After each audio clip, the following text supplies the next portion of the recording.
ಅದು ಖುಷಿ. Okay. And ಮಕ್ಳನ್ನ ಮಾಡ್ಕೊಳ್ಳೋ ವಿಚಾರದಲ್ಲಿ ಇವಾಗ ಎಲ್ಲ ಒಂದು 30 ವರ್ಷ ಆಯಿತು ಅಂದ್ರೇ ಅಯ್ಯೋ ಇಷ್ಟು ಲೇಟಾಗಿ ಮಾಡ್ಕೊಬೇಕಾ, ಇಷ್ಟು ಲೇಟಾಗಿ ಮಾಡ್ಕೋತಾ ಇದ್ದೀವಿ ಅಂತ. ಆಮೇಲೆ IVF ಬೇರೆ ಬೇರೆ ಇದಕ್ಕೆ ಹೋಗೋದು. ಆಮೇಲೆ ಒನ್ಸ್ 30-35 ಕ್ರಾಸ್ ಆದ ತಕ್ಷಣ ಅದನ್ನ ಇನ್ನೂ ಟೆನ್ಷನ್ ಮಾಡ್ಕೊಳ್ಳೋದು. ಹೀಗೆ ತುಂಬಾ ಅದೊಂದು ದೊಡ್ಡ ಸಮಸ್ಯೆ ಆಗಿಬಿಟ್ಟಿದೆ ಮಕ್ಳನ್ನ ಮಾಡ್ಕೊಳ್ಳೋದು ಅನ್ನೋದೇ ಒಂದು ದೊಡ್ಡ ಇಂಡಸ್ಟ್ರಿ ಆಗಿಬಿಟ್ಟಿದೆ ಇನ್ಫ್ಯಾಕ್ಟ್. ಸೊ ಅಷ್ಟೊಂದು ಯಾಕಾಗಿದೆ? ಒಂದು 30-35 ಆದ್ರೂ ಮಕ್ಳು ಮಾಡ್ಕೊಳ್ಳೋದು ಭಾಳ ಕಷ್ಟ ಆಗುತ್ತಾ? ಅದಕ್ಕೆ ಏನು ಮಾಡಬೇಕು? ಯಾಕಂತಂದರೆ ಇಬ್ಬರು ದುಡಿಮೇಲೆ ಬ್ಯುಸಿ ಇರ್ತಾರೆ. ಸೊ ಅವ್ರಿಗೆ ಲೇಟ್ ಡಿಸಿಷನ್ಸ್ ತೊಗೊಳ್ತಾರೆ. ಅದಕ್ಕೆ ಏನು ಹೇಳೋದಕ್ಕೆ ಬಯಸ್ತೀರಿ? ಒಂದು ಕೌನ್ಸಿಲಿಂಗ್ ಇರಬೇಕು. ಆ್ಯಂಡ್ ದೆನ್ ಅವ್ರಿಗೆ ಹೇಳಬೇಕು, ನೋಡು ನೀವು ಯಾವಾಗಲೂ ಕಂಪ್ಯೂಟರ್ ಮೇಲೆ ಕೆಲಸ ಮಾಡ್ತೀರಾ, ಓಕೆ, ಇದು ಹಾಕ್ಬಿಟ್ಟು ಟಕ್ ಅಂತ ಬಟನ್ ಪ್ರೆಸ್ ಮಾಡಿ ಹಂಗಾಗಲ್ಲ, ಪ್ರೋಗ್ರಾಮ್ ಇಸ್ ರೆಡಿ. ಇದು ಆ ಥರ ಆಗಲ್ಲ. This is not electronic clock, ಇದು ಬಯೋಲಾಜಿಕಲ್ ಕ್ಲಾಕ್. ಅದನ್ನ ಒಂದು ಅರ್ಥ ಮಾಡಬೇಕು. And the software program will be good as long as your raw material you feed in to it. Yes. Second, human body is not perfect. Okay. In the imperfection only, fecundity is 30%. So you don't have 100% success. Okay. In that 30% only, 1.4 billion population in India is there. ಆಗ್ಬಿಟ್ಟಿದೆ. So if I had 100%, where will we be? ಏನು ಗತಿ ಆಗ್ತಿತ್ತು? Huh? So ಅದಕ್ಕೋಸ್ಕರ don't be disappointed. Okay. You have to try at least 6 months. ಅವ್ರಿಗೆ time ಇಲ್ಲ. Okay. 2 minute ನೀನು ಹಿಂಗೆ ಹೋದರೆ ವಾಟ್ ವಿಲ್ ಐ ಗೆಟ್? ಇಲ್ಲಿ ಕಡೆ ಹಿಂದ್ಗಡೆ ಕೂತ್ರೆ ಏನು? ಅವ್ರು ಏನಂದರೆ time is money. Okay. That's is the point. Okay. You have to explain. ಸ್ವಲ್ಪ ತಾಳ್ಮೆ ಇರಲಿ. That's all. ಓಕೆ ಮ್ಯಾಮ್, ಇನ್ನು ಒಟ್ಟು ಸಮಾಜದ ಆರೋಗ್ಯಕ್ಕೆ ಈಗಾಗಲೇ ಹೇಳಿದಾಗೆ ಕೊನೆಯದಾಗಿ ಲೈಂಗಿಕತೆನ ನಾವು ಇವತ್ತು ತುಂಬಾ ಬದಲಾಗಿದೆ. ಲೈಂಗಿಕತೆಯ ಅಪ್ರೋಚ್ ಇವತ್ತು ನಾವು ಹಿಂಗೆ ಮುಕ್ತವಾಗಿ ಮಾತಾಡೋ ಅಷ್ಟರ ಮಟ್ಟಿಗೂ ಆಗಿದೆ. ಮತ್ತು ಎಲ್ರಿಗೂ ಏನು ಅನ್ಕೊಂಡ್ಬಿಡ್ತಾರೆ, ನಮಗೆ ಗೊತ್ತು, ನಮಗೆ ಲೈಂಗಿಕತೆ ಅಂದರೆ ಏನಂತ ಗೊತ್ತು, ಬಿಕಾಸ್ ನಮ್ಮ ಸೋಷಿಯಲ್ ಮೀಡಿಯಾದಲ್ಲಿ ಎಲ್ಲ ಕಾಣುತ್ತೆ ಅಂತ ಅನ್ಕೊಂಡ್ಬಿಡ್ತಾರೆ. ಫೈನಲಿ ಒಳ್ಳೆ ಲೈಂಗಿಕ ಅಭ್ಯಾಸಗಳು ಏನೇನು ಅಂತ ಏನು ಹೇಳೋದಕ್ಕೆ ಬಯಸ್ತೀರಿ ಯುವ ಜನಾಂಗಕ್ಕೆ ಎಸ್ಪೆಷಲಿ? ಲೈಂಗಿಕದು ಅಭ್ಯಾಸ ಅಂದರೆ ಅವರು ಬಂದ ತಕ್ಷಣ ಹನಿಮೂನ್ ಟೈಮ್ನಲ್ಲಿ ಮೇ ಬಿ ನೀವು ಎವ್ರಿ ಡೇ ಇಂಟರ್ಕೋರ್ಸ್ ಮಾಡೋದು ಸಹಜ ಅಂತ ಹೇಳ್ಬೋದು. ಬಟ್ ಪ್ರತಿ ಸಲ ನೀವು ಎವ್ರಿ ಡೇ ಮಾಡು ಅಂತಂದರೆ ಐದರ್ ಹಸ್ಬೆಂಡ್ ಆರ್ ವೈಫ್, ಇದು ಆಗದೇ ಇದ್ದದ್ದು ಸಮಸ್ಯೆ. But maybe twice or thrice in a week ಆದ್ರೂ ಇಟ್ ಈಸ್ ಓಕೆ. ಬಟ್ ಏನಾಗುತ್ತೆ, ಪ್ರತಿ ಸಲ ಐದರ್ ವೈಫ್ ಅಥವಾ husband insist. When one is not interested, if you force it on them, then misunderstandings will come. So ಏನಂತಂದರೆ there is something called foreplay. There is something called environment, ambience, and also what goes at least 6 to 8 hours before the sex. It is not like wham bam thank you ma'am ಅಂತ.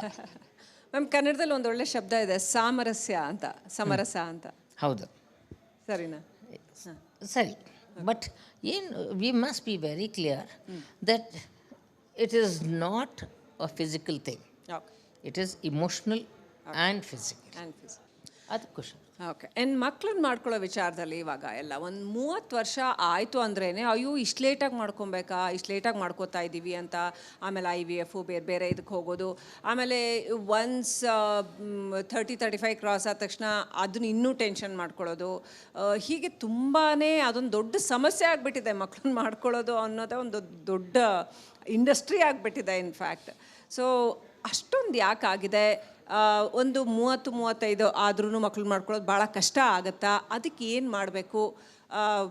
ಯಾಕಂತಂದರೆ ಇಬ್ಬರು ದುಡಿಮೇಲೆ busy ಇರ್ತಾರೆ.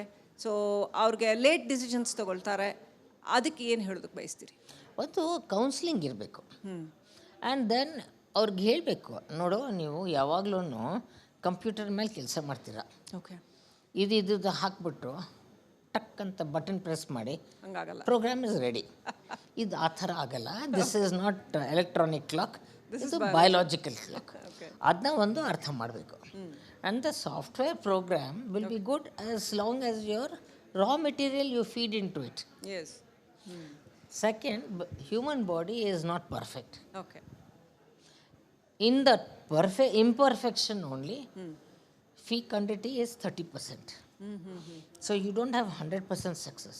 Okay In that 30% only, 1.4 billion population in India is there. ಆಗ್ಬಿಟ್ಟಿದೆ.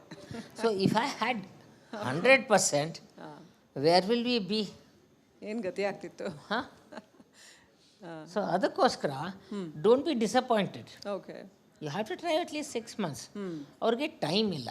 Okay 2 minute ನೀನು ಹಿಂಗೆ ಹೋದರೆ what will I get? Okay. ಇಲ್ಲಿ ಕಡೆ ಹಿಂದ್ಗಡೆ ಕೂತ್ರೆ ಏನು? ಅವ್ರು ಏನಂದರೆ time is money. Okay that is the point. Okay you have to explain. ಸ್ವಲ್ಪ ತಾಳ್ಮೆ ಇರಲಿ. That's all. ಓಕೆ ಮ್ಯಾಮ್, ಇನ್ನು ಒಟ್ಟು ಸಮಾಜದ ಆರೋಗ್ಯಕ್ಕೆ ಈಗಾಗಲೇ ಹೇಳಿದಾಗೆ ಕೊನೆಯದಾಗಿ ಲೈಂಗಿಕತೆನ ನಾವು ಇವತ್ತು ತುಂಬಾ ಬದಲಾಗಿದೆ. ಲೈಂಗಿಕತೆಯ ಅಪ್ರೋಚ್ ಇವತ್ತು ನಾವು ಹಿಂಗೆ ಮುಕ್ತವಾಗಿ ಮಾತಾಡೋ ಅಷ್ಟರ ಮಟ್ಟಿಗೂ ಆಗಿದೆ. ಮತ್ತು ಎಲ್ರಿಗೂ ಏನು ಅನ್ಕೊಂಡ್ಬಿಡ್ತಾರೆ, ನಮ್ಗೆ ಗೊತ್ತು, ನಮಗೆ ಲೈಂಗಿಕತೆ ಅಂದರೆ ಏನಂತ ಗೊತ್ತು, ಬಿಕಾಸ್ ನಮ್ಮ ಸೋಷಿಯಲ್ ಮೀಡಿಯಾದಲ್ಲಿ ಎಲ್ಲ ಕಾಣುತ್ತೆ ಅಂತ ಅನ್ಕೊಂಡ್ಬಿಡ್ತಾರೆ. ಫೈನಲಿ ಒಳ್ಳೆ ಲೈಂಗಿಕ ಅಭ್ಯಾಸಗಳು ಏನೇನು ಅಂತ ಏನು ಹೇಳೋದಕ್ಕೆ ಬಯಸ್ತೀರಿ ಯುವ ಜನಾಂಗಕ್ಕೆ ಎಸ್ಪೆಷಲಿ? ಲೈಂಗಿಕದ ಅಭ್ಯಾಸ ಅಂದರೆ ಅವರು ಬಂದ ತಕ್ಷಣ ಹನಿಮೂನ್ ಟೈಮ್ನಲ್ಲಿ ಮೇ ಬಿ ನೀವು ಎವ್ರಿ ಡೇ ಇಂಟರ್ಕೋರ್ಸ್ ಮಾಡೋದು ಸಹಜ ಅಂತ ಹೇಳ್ಬೋದು. ಬಟ್ ಪ್ರತಿ ಸಲ ನೀವು ಎವ್ರಿ ಡೇ ಮಾಡು ಅಂತಂದರೆ ಐದರ್ ಹಸ್ಬೆಂಡ್ ಆರ್ ವೈಫ್, ಇದು ಆಗದೇ ಇದ್ದದ್ದು ಸಮಸ್ಯೆ. But maybe twice or thrice in a week ಆದ್ರೂ ಇಟ್ ಈಸ್ ಓಕೆ. ಬಟ್ ಏನಾಗುತ್ತೆ, ಪ್ರತಿ ಸಲ ಐದರ್ ವೈಫ್ ಅಥವಾ ಹಸ್ಬೆಂಡ್ insist.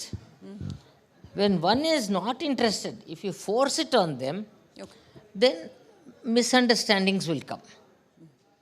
So ಏನಂತಂದರೆ there is something called foreplay.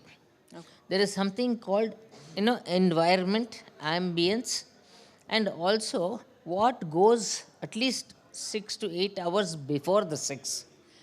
It is not like wham, bam, thank you, ma'am ಅಂತ. Ma'am, ಕನ್ನಡದಲ್ಲಿ ಒಂದು ಒಳ್ಳೆ ಶಬ್ದ ಇದೆ, ಸಾಮರಸ್ಯ ಅಂತ, ಸಮರಸ ಅಂತ.